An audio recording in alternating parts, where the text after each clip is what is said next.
धर्म और मोक्ष की नगरी वाराणसी को प्रधानमंत्री नरेंद्र मोदी इस साल एक नई सौगात देने जा रहे हैं और बनारस के पर्यटन के क्षेत्र में एक नया माइलस्टोन यानी कि टेंट सिटी का निर्माण बहुत ही तेज़ी से हो रहा है और जल्द ही इसका उद्घाटन जो है वो पर्यटकों के लिए खुल जाएगा और यहाँ पे वो कुछ कीमत अदा करके बाकायदा यहाँ पे रात गुजार सकते हैं। और जो बनारस का जो एक अद्भुत नज़ारा है, थोड़ा सा मैं अपने सहयोगी को कहूँगा घुमा के दिखाने के लिए कि ये देखिए बिल्कुल गंगा नदी के दूसरी तरफ हम लोग हैं और दूसरी ओर नदी की दूसरी तरफ वो बनारस का पुराना शहर है जो यहाँ से बिल्कुल अद्भुत नज़ारा दिखता है।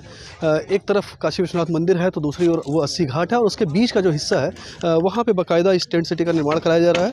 टेंट सिटी के निर्माण की जो जिम्मेदारी है उसकी संभालने वाले मनोज कुमार जी हैं जो वीडीए के टाउन प्लानर हैं। उनसे हम सीधा बात करते हैं और पूछते हैं कि इस टेंट सिटी की क्या खास बातें हैं और क्या क्या सुविधाएं हैं। बहुत बहुत स्वागत है आपका नवभारत टाइम्स ऑनलाइन में। मनोज जी, ये बताइए कि ये जो पूरा टेंट सिटी का निर्माण हो रहा है, कितनी लागत आ रही है, कितने लोग रह सकते हैं, क्या किराया है और कब से इसकी शुरुआत हो रही है? देखिए, ये टेंट सिटी जो प्राधिकरण है, हम लोगों ने टेंडर किया था, उसमें 2 डेवलपर्स का सिलेक्शन हुआ है। ये प्योरली पीपीपी मॉडल पे है। जो इन्वेस्टमेंट है वो प्राइवेट पार्टीज़ द्वारा किया जा रहा है, ये सरकार द्वारा या वीडियो द्वारा नहीं किया जा रहा है। तो इन लोग को हम लोगों ने जैसे 3 प्लॉट्स दिए हुए हैं लगभग 10-10 हेक्टेयर के, तो उसमें मैक्सिमम 200 टेंट पर पैच लगाने का कॉन्ट्रैक्ट है। ये क्योंकि 5 साल का कॉन्ट्रैक्ट है, अभी क्योंकि पहला साल है तो अभी 200 नहीं लगा रही हैं। अभी लगभग 180 टेंट जो प्रावेग जो उसको 2 पैच मिला हुआ है, 130 टेंट लगभग 350 अभी कॉटेज इस साल के लिए ये लोग प्लान कर रहे हैं। इसमें डिफरेंट कैटेगरी के जो कॉटेजेस हैं, उसके अलावा restaurant, banquet, meeting hall, conferences, gym, library, इस तरीके की सुविधाएं इसमें आपको जो भी पर्यटक आएंगे उनको मिलेंगी। इसके अलावा जो ये टेंट सिटी बन रही है यहाँ पे अभी जो कैपेसिटी है आपके हिसाब से कितनी कैपेसिटी है और कितने दिन तक लगा रहेगा ये देखिए, अभी लगभग जैसे बताया कि मैंने 300 से 350 कॉटेजेस अभी फर्स्ट फेज़ में प्लान हो रहे हैं, तो लगभग एक टाइम पे 700 से 800 गेस्ट स्टे करेंगे और मानसून के पहले तक लगभग जून तक ये फैसिलिटी अभी रहेगी। उसके बाद ये डिसमेंटल हो जाएगी। फिर अगले साल का जो सर्दियाँ होंगी अक्टूबर, नवंबर, दिसंबर के आसपास, उस समय फिर ये स्टार्ट होगा। पर्यटकों का कैसा रिस्पांस मिल रहा है? अभी तो काफ़ी अच्छा रिस्पांस मिला क्योंकि एक यूनिक एक्सपीरियंस वाराणसी में है और हर तरह की सुविधाएं यहाँ पे, जैसे काशी का एक आध्यात्मिक सांस्कृतिक एक महत्व है, तो उसके हिसाब से ये प्लानिंग की जा रही है कि इसको डिफरेंट जो आपके कल्चरल के इम्पॉर्टेंट जगह हैं उससे लिंक किया जाए। जैसे बाबा विश्वनाथ का मंदिर है या सारनाथ है या काशी की गलियाँ हैं, उनसे इसको जो पर्यटक आएंगे उनसे इसको लिंक किया जा रहा है एक पैकेज के रूप में, सो दैट कि जो एक पर्यटक आए उसको सारा एक काशी के जो धरोहर है उसका ज्ञान हो और उसका प्रचार प्रसार हो और एक अलग एक्सपीरियंस उस पर्यटक को यहाँ पे मिले। जो पर्यटक आएंगे उनके लिए जाहिर सी बात है मनोरंजन की भी जो आवश्यकता होगी। हालांकि वाराणसी अपने आप में इतना खूबसूरत है कि आदमी मनमोहित हो जाता है, लेकिन फिर भी जैसे रात में कुछ कार्यक्रम होंगे या दिन में कुछ कार्यक्रम होंगे, तो उसके लिए किस तरीके का प्रोग्राम डिसाइड किया गया? जी, जैसे कल्चरल इवेंट्स, फोक डांस या काशी का जो भी एक कल्चरल एक इम्पॉर्टेंस है, तो काशी में जो भी कल्चरल जिस टाइप का कल्चर है उसके उस तरीके के ही कुछ कल्चरल इवेंट्स डिफरेंट डेट्स पे यहाँ पे प्लान्ड रहेंगे और गेस्ट के लिए, तो वो एक लोकल आर्टिस्ट वगैरह के द्वारा परफॉर्म किया जाएगा। तो कल्चरल इवेंट्स यहाँ पे, क्योंकि ये मनोज जी ये गंगा नदी का किनारा है, लोगों की श्रद्धा और आस्था यहाँ से जुड़ी हुई है।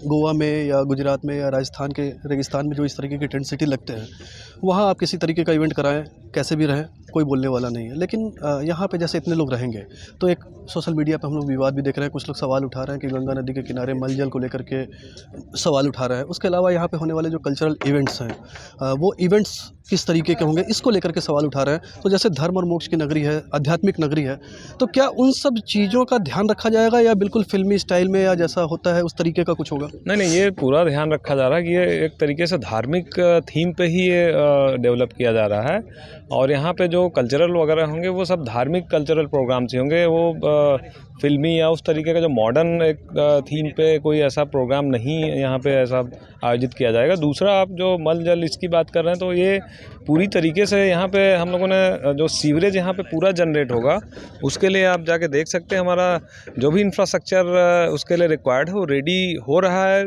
अगले 3-4 दिन में वो रेडी हो जाएगा। सारा सीवेज एक रामनगर का STP है, उसके साथ संप बना के हम लोगों ने इसको कनेक्ट कर दिया है। तो एक भी बूंद सीवेज मैं श्योर कर रहा हूँ कि यहाँ गंगा नदी में नहीं जाएगा, सारा सीवेज एसटीपी में जाएगा। ये मैं आपको एश्योर कर दूँ, इतना हम लोगों ने व्यवस्था ऑलरेडी कर ली है। अभी जो मजदूर काम कर रहे हैं, कितने मजदूर होंगे यहाँ पे जो काम कर रहे हैं? लगभग 300-400 हैं, जिन जो अभी उधर उस साइड में जो इनका टेम्प्रेरी बेस कैंप जैसे रामनगर की तरफ बना है तो ज़्यादातर उधर ही रहते हैं। कुछ इधर रहते तो टेम्प्रेरी टॉयलेट्स की व्यवस्था भी करी हुई है, उसमें यूज़ कर रहे हैं। अभी तो सर्दियों का मौसम है, तो मान लीजिए कि टेंट के अंदर में रहना थोड़ा सा मुफीद होगा, लेकिन जैसे जैसे होली का वक्त करीब आएगा उसके बाद गर्मियाँ शुरू हो जाएंगी, तो क्या तब तक ये टेंट सिटी उखड़ जाएगी? नहीं, अभी तो प्लान है कि समर्स में भी, क्योंकि समर्स में भी एक अच्छा सीज़न होता है टूरिस्ट का, जब बच्चों की छुट्टियां होती हैं, लोग एंजॉय करना चाहते हैं, लोग बाहर आते हैं, तो समर्स में भी अभी लेकिन गर्मियों में बड़ी मुश्किल होगी यहाँ वालों को। यहाँ पे एयर कंडीशनिंग वगैरह का भी प्रावधान है कॉटेजेस में। यानी कि पूरी तरह से अत्याधुनिक जिसको कहा जा सकता है कि वो पूरे इंतजामात यहाँ पे है। बिल्कुल एयर कंडीशनिंग का प्रावधान रहेगा।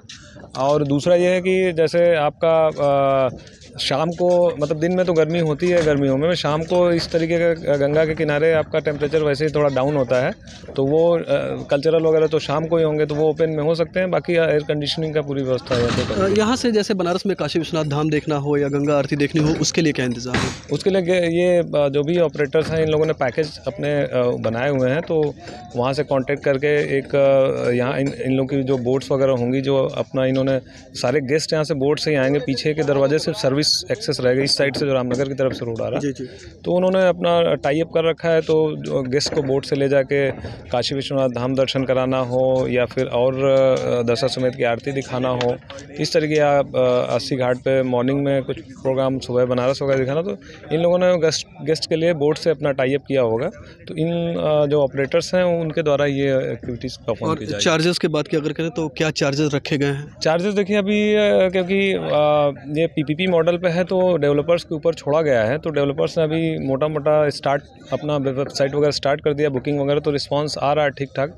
तो वो मार्केट रेट पे है, वेरिएबल होगा, जब डिमांड में भी कम होगी तो थोड़ा सा ये पीपीपी मॉडल पे है मनोज जी। और जाहिर सी बात है, बनारस है, जैसा मैंने शुरुआत में जिक्र किया था कि धर्म और मोक्ष की नगरी है, तो कई चीज़ें हैं जिसका ख्याल रखना पड़ेगा यहाँ की स्थानीय प्रशासन को।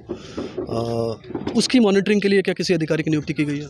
देखिए, मॉनिटरिंग तो वीडीए मतलब जो भी एनओसीज़ की रिक्वायरमेंट है, आपत्ति जिस विभाग के, पोल्यूशन की हो या बिजली की हो या फूड रिलेटेड हो और सेफ्टी का हो, फायर का हो, वो स्टार्ट करने से पहले ऑपरेटर्स द्वारा प्राप्त कर लिया जाएगा।